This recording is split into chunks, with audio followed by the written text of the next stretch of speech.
अष्टावक्र गीता उपदेश संख्या AG 42। अष्टावक्र समझाते हैं कि जो कुछ भी तू जानता है वह तू नहीं है। तू शरीर को जानता है इसलिए तू शरीर नहीं है।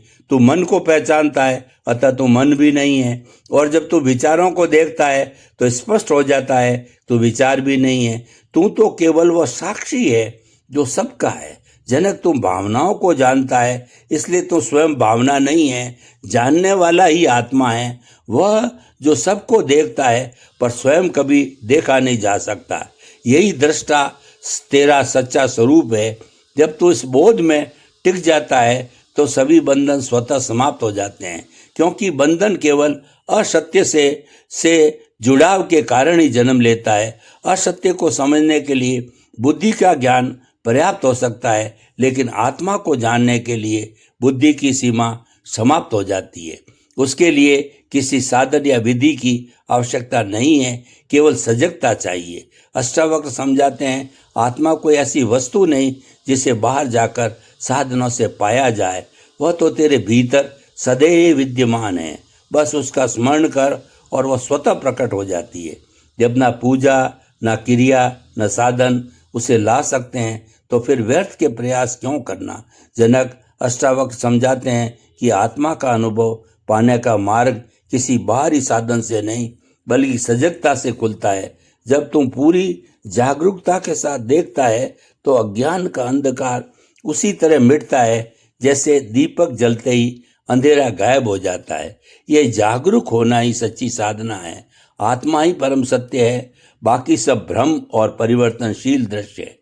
संसार में जो कुछ भी तुझे दिखाई देता है वो निरंतर बदलता रहता है, पर आत्मा शाश्वत है, वह तेरी असली पहचान है। जब तुम क्षण भंगुर दृश्य से हटकर दृष्टा की ओर लौटता है तब भीतर शांति का उदय होता है। अष्टावक्र कहते हैं, जो स्थायी है वह सत्य है और जो बदलता है वो केवल माया है। साधक को इस गहरे सत्य का प्रत्यक्ष अनुभव करना चाहिए, क्योंकि जब यह अनुभूति जागती है तब पूरा जीवन ध्यान में परिवर्तित हो जाता है।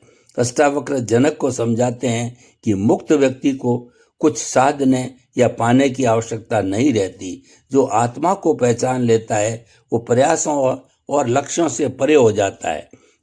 उसका हर कर्म सहज प्रवाह में घटित होता है, मानो कुछ किए बिना ही सब घट रहा हो। ऐसे व्यक्ति का मौन ही उसका संदेश है और उसकी उपस्थिति ही उसका प्रभाव। वो भीतर से गहरे शांत होता है और बाहर से सहज, क्योंकि उसे अब कहीं भागना नहीं, कुछ पाना नहीं। ये उसकी पूर्णता है। अष्टावक्र साधक को याद दिलाते हैं कि तू जिस सत्य की तलाश में है वो कोई नई उपलब्धि नहीं बल्कि तेरा अपना स्वरूप है।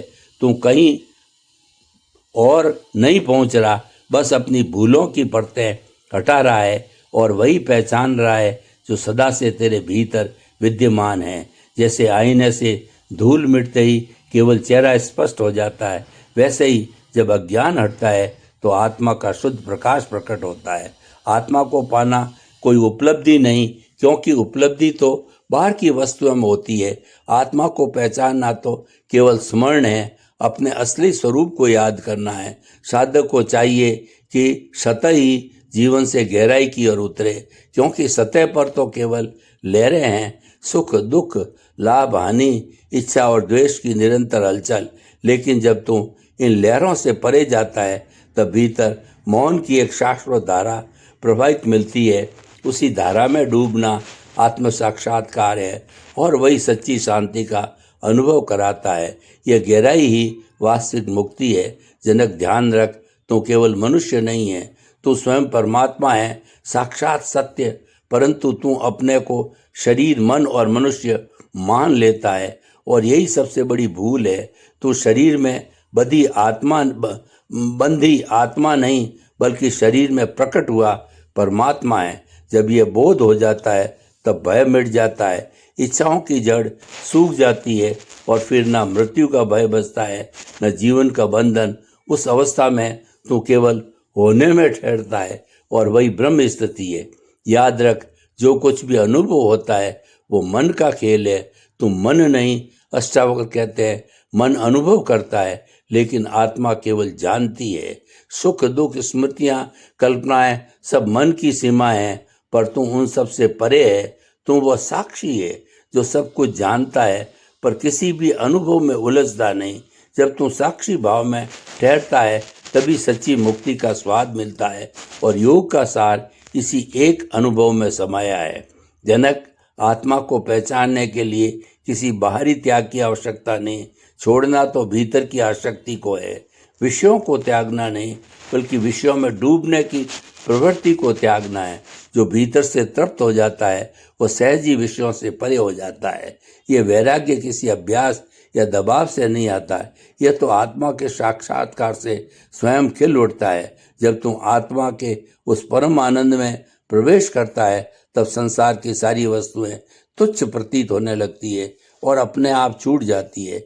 जैसे महासागर की विशालता में लहरें टिक नहीं पाती और उसी में विलीन हो जाती है, वैसे विषय भी आत्मा में लुप्त हो जाते हैं। लेकिन जब तक तेरे भीतर कुछ बनने की चाह है तब तक तू बंधा हुआ है, और जब ये चाह मिट जाती है तभी तू वास्तव में मुक्त होता है। अष्टावक्र जनक को ये गहन सत्य समझाते हैं कि बनने की चाह ही सबसे बड़ा बंधन है। जब तू साधक बनने की कोशिश करता है, ज्ञानी कहलाना चाहता है या योगी बनने की आकांक्षा रखता है, तब तू अहंकार की परिधि में कैद है। आत्मा कभी कुछ नहीं बनती, वह तो शुद्ध अस्तित्व है, सदैव पूर्ण और अचल। जब तू ये अभिलाषा छोड़ देता है तो मैं कुछ बनूं, तभी आत्मा की पहचान घटित होती है और यही सर्वोच्च समर्पण है। अंततः सब कुछ विलीन हो जाता है। यह शरीर मिट जाएगा, विचार थम जाएंगे, भावना भी क्षीण पड़ जाएगी और उस मौन में केवल तू ही शेष रहेगा। वही तू है, निर्मल अचल आनंदमय आत्मा। और जब ये अंतिम अनुभूति जागती है तब सारा भ्रम मिटकर केवल सत्य ही शेष रह जाता है। जब तुम जीवन के भय और मृत्यु की चिंता से परे हो जाएगा और केवल मौन, शांति और असीम आनंद का अनुभव बचेगा, तुम स्वयं में पूर्णता का अनुभव करेगा, अपनी सच्ची अमरता में स्थिर होकर और शाश्वत आत्मा की अचल स्थिति में विराजमान होकर।